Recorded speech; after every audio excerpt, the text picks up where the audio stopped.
ಎಲ್ಲ ವೀಕ್ಷಕರಿಗೆ ನಮಸ್ಕಾರ. ನಾನು ನಿಮ್ಮ ಡಾಕ್ಟರ್ ನಾಗಪ್ಪ, ಕನ್ನಡ ಅಧ್ಯಾಪಕರು, ಸ್ನಾತಕೋತ್ತರ ಕೇಂದ್ರ ಯಲಬುರ್ಗಾ. ಇವತ್ತು ನಿಮಗೆ ಒಂದು ಪ್ರಶ್ನೆ ಪತ್ರಿಕೆ ಮಾದರಿನ ಹಂಚಿಕೊಳ್ತಾ ಇದ್ದೀನಿ. BA 2ನೇ ಸೆಮಿಸ್ಟರ್ SCP ಪಠ್ಯಕ್ಕೆ ಇರುವಂತಹ ಐಚ್ಛಿಕ ಕನ್ನಡ, ಆಧುನಿಕ ಕನ್ನಡ ಸಾಹಿತ್ಯ ಚರಿತ್ರೆಯ ಪ್ರಶ್ನೆ ಪತ್ರಿಕೆ ಜೊತೆಗೆ 1 ಅಂಕದ ಪ್ರಶ್ನೆಗಳಿಗೆ ಉತ್ತರವನ್ನು ಕೂಡ ಇಲ್ಲಿ ಕೊಡುವಂಥ ಕೆಲಸವನ್ನು ಮಾಡೋಣ. ಮೊದಲಿಗೆ ಇಲ್ಲಿ 1 ಅಂಕದ 10 ಪ್ರಶ್ನೆಗಳಿರ್ತವೆ. ಪ್ರತಿ ಪ್ರಶ್ನೆಗೂ 1 ಅಂಕ ಇರುತ್ತೆ. ಮೊದಲೇ ಪ್ರಶ್ನೆ ಹೀಗಿದೆ: ಮುದ್ರಾ ಮಂಜೂಸ್ ಕೃತಿ ಬರೆದವರು ಯಾರು ಅಂತ. ಕೆಂಪು ನಾರಾಯಣವರು ಆ ಕೃತಿಯನ್ನು ಬರೆದಿದ್ದಾರೆ. ನಂದಳಿಕೆಯ ಲಕ್ಷ್ಮೀನಾರಾಯಣಪ್ಪನವರ ಕಾವ್ಯನಾಮ ಏನು ಅಂತ ಕೇಳಿದ್ದಾರೆ. ಮುದ್ದಣ. ಪ್ರಶ್ನೆ ಸಂಖ್ಯೆ 3: ಸ್ವತಂತ್ರ ಪೂರ್ವ ಆಧುನಿಕ ಕನ್ನಡ ಸಾಹಿತ್ಯಕ್ಕೆ ನವೋದಯ ಎಂದು ಹೆಸರು ಕೊಟ್ಟವರು ಯಾರು ಅಂತ ಕೇಳಿದ್ದಾರೆ. ಕುವೆಂಪು ಅವರು. ಪ್ರಶ್ನೆ ಸಂಖ್ಯೆ 4: ಇವಳ ಸೊಬಗನ್ನವಳು ತೊಟ್ಟು ನೋಡ ಬಯಸುವೆ, ಅವಳ ತೊಡಿಗೆ ಇವಳಿಗಿಟ್ಟು ಹಾಡ ಬಯಸಿದೆ ಎಂದು ಹೇಳಿದವರು ಯಾರು ಅಂತ ಕೇಳಿದರೆ, ಹೇಳಿದವರು BM ಶ್ರೀಕಂಠಯ್ಯನವರು. ಶಿವರಾಮ್ ಕಾರಂತನವರ ಯಾವ ಕೃತಿಗೆ ಜ್ಞಾನಪೀಠ ಪ್ರಶಸ್ತಿ ದೊರೆತಿದೆ ಅಂತ ಕೇಳಿದ್ದಾರೆ. ಮುಖರ್ಜಿಯ ಕನಸುಗಳು.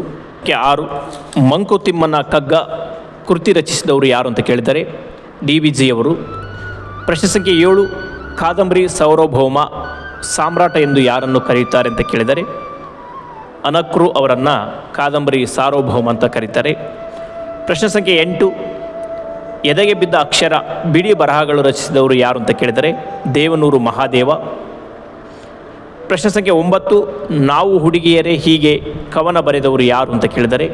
ಪ್ರತಿಭಾನಂದ್ ಕುಮಾರ್. ಪ್ರಶ್ನೆ ಸಂಖ್ಯೆ 10: ಚಂದ್ರಿಗೆಯ ತೀರದಲ್ಲಿ ಕಾದಂಬರಿಯನ್ನು ಬರೆದವರು ಯಾರು ಅಂತ ಕೇಳಿದರೆ. ಉತ್ತರ ಸಾರಾ ಅಬೂಬಕರ್. ಹೀಗೆ ಒಟ್ಟು 1 ಅಂಕದ 10 ಪ್ರಶ್ನೆಗಳನ್ನು ಕೇಳ್ತಾರೆ. ಅದೇ ರೀತಿ 5 ಅಂಕದ 4 ಪ್ರಶ್ನೆಗಳಿಗೆ ಉತ್ತರ ಕೊಡಬೇಕಾಗುತ್ತೆ. ಒಟ್ಟು ಇಲ್ಲಿ 6 ಇರುತ್ತೆ. 6ರಲ್ಲಿ ವಿದ್ಯಾರ್ಥಿಗಳು 4ಕ್ಕೆ ಮಾತ್ರ ಉತ್ತರವನ್ನು ಬರಿಬೇಕು. ಇನ್ನು 5 ಅಂಕದ ಪ್ರಶ್ನೆಗಳು ಹೇಗೆ ಕೇಳಿರ್ತಾರೆ ಅಂತ ನೋಡೋದಾದರೆ, ನವೋದಯ ಪೂರ್ವ ಸಾಹಿತ್ಯ ಚರಿತ್ರೆ ಪ್ರೇರಣೆ ಧೋರಣೆಯನ್ನು ಬರೀರಿ ಅಂತ ಕೇಳಿದ್ದಾರೆ. ಜೊತೆಗೆ ಇಲ್ಲಿ ವ್ಯಕ್ತಿ ಪರಿಚಯ ಕೇಳಿದರೆ ನೋಡಿ. ಪ್ರಶ್ನೆ ಸಂಖ್ಯೆ 2ರಲ್ಲಿ ಕೆಂಪು ನಾರಾಯಣ ಮತ್ತು ಮುಮ್ಮಡಿ ಕೃಷ್ಣರಾಜ ಒಡೆಯರ ಕೃತಿಗಳ ವೈಶಿಷ್ಟ್ಯವನ್ನು ವಿವರಿಸಿ ಅಂತ ಕೇಳಿದ್ದಾರೆ. ಇನ್ನು ಮೇನ್ 3ರಲ್ಲಿ ನೋಡಿದರೆ 10 ಅಂಕದ ಪ್ರಶ್ನೆಗಳನ್ನು ಒಟ್ಟು 5 ಪ್ರಶ್ನೆ ಕೇಳಿರ್ತಾರೆ. ವಿದ್ಯಾರ್ಥಿಗಳು 3ಕ್ಕೆ ಉತ್ತರವನ್ನು ಬರೀಬೇಕಾಗುತ್ತೆ. ಒಂದು ಮಾದರಿ ಪ್ರಶ್ನೆ ನೋಡೋದಾದರೆ BM ಶ್ರೀಕಂಠಯ್ಯ ಮತ್ತು ಕುವೆಂಪು ಅವರ ನವೋದಯ ಸಾಹಿತ್ಯ ಸೇವೆಯನ್ನು ವಿವರಿಸಿ ಅಂತ ಕೇಳಿದ್ದಾರೆ. ಇನ್ನು ಪ್ರಶ್ನೆ ಸಂಖ್ಯೆ 2ರಲ್ಲಿ ನವೋದಯ ಸಾಹಿತ್ಯದ ಪ್ರೇರಣೆ ಧೋರಣೆಗಳನ್ನು ವಿವರಿಸಿ ಅಂತ ಕೇಳಿದ್ದಾರೆ. ಇನ್ನು ಪ್ರಶ್ನೆ ಸಂಖ್ಯೆ 3ರಲ್ಲಿ ಪ್ರಗತಿಶೀಲ ನವ್ಯ ಸಾಹಿತ್ಯದ ಹುಟ್ಟು ಮತ್ತು ಬೆಳವಣಿಗೆಯ ಕುರಿತು ವಿವರಿಸಿ ಅಂತ ಹೇಳಿದ್ದಾರೆ. ಇನ್ನು 4 ಪ್ರಶ್ನೆ ಸಂಖ್ಯೆ 4ರಲ್ಲಿ ಮಹಿಳಾ ಸಾಹಿತ್ಯದ ಉಗಮ ಮತ್ತು ವಿಕಾಸದ ಕುರಿತು ಬರೆಯಿರಿ ಅಂತ ಹೇಳಿದ್ದಾರೆ. ಇನ್ನು ಮೇನ್ 4ರಲ್ಲಿ ನೋಡಿದಾಗ ಯಾವುದಾದ್ರು ಒಟ್ಟು 4ಕ್ಕೆ ಟಿಪ್ಪಣಿಯನ್ನು ಬರೀರಿ ಅಂತ ಕೇಳಿದರೆ. ಒಟ್ಟು 6 ಪ್ರಶ್ನೆಗಳಿರುತ್ತೆ. ವಿದ್ಯಾರ್ಥಿಗಳು 4ಕ್ಕೆ ಮಾತ್ರ ಟಿಪ್ಪಣಿಯನ್ನು ಬರೀಬೇಕು. ಒಂದು ಟಿಪ್ಪಣಿಗೆ 5 ಅಂಕಗಳಿರುತ್ತೆ. ಇನ್ನು ಪ್ರಶ್ನೆ ಸಂಖ್ಯೆ 1 ನೋಡಿದರೆ ಅಲ್ಲಿ ಟಿಪ್ಪಣಿ 2 ಹೆಸರನ್ನು ಕೇಳಿದ್ದಾರೆ ನೋಡಿ. ಅಲ್ಲಿ ಮುದ್ದಣ ಮತ್ತು ಶೃಂಗಾರಾರ್ಯ ಅಂತ ಕೇಳಿದ್ದಾರೆ. ಇನ್ನು ಪ್ರಶ್ನೆ ಸಂಖ್ಯೆ 2ರಲ್ಲಿ ತರಾಸು ಮತ್ತು ಕೊಡಗಿನ ಗೌರಮ್ಮ ಅಂತ ಕೇಳಿದ್ದಾರೆ. ಇನ್ನು ಸ್ತ್ರೀವಾದ ಚಿಂತನೆ ಬಗ್ಗೆ ಕೇಳಿದ್ದಾರೆ. ದಲಿತ ಕವಿ ಸಿದ್ಧಲಿಂಗಯ್ಯನವ್ರ ಬಗ್ಗೆ ಪ್ರಶ್ನೆ ಸಂಖ್ಯೆ 4ರಲ್ಲಿ ಕೇಳಿದ್ದಾರೆ. ಪ್ರಶ್ನೆ ಸಂಖ್ಯೆ 5ರಲ್ಲಿ ಮಾಸ್ತಿ ವೆಂಕಟೇಶ್ ಅಯ್ಯಂಗಾರ್ ಬಗ್ಗೆ ಕೇಳಿದ್ದಾರೆ.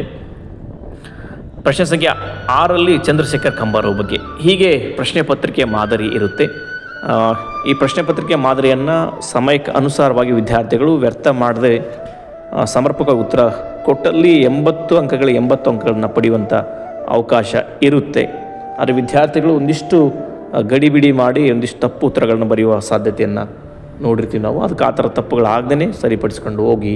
ಮತ್ತೆ ಉಪಯುಕ್ತ ಮಾಹಿತಿಗಳಿಗಾಗಿ ನಮ್ಮ ಚಾನಲ್ನ ಸಬ್ಸ್ಕ್ರೈಬ್ ಮಾಡಿ, ಲೈಕ್ ಮಾಡಿ, ಶೇರ್ ಮಾಡಿ. ಮತ್ತೆ ಇಂಥ ಮಾಹಿತಿಯೊಂದಿಗೆ ಸಿಗೋಣ. ನಮಸ್ಕಾರ.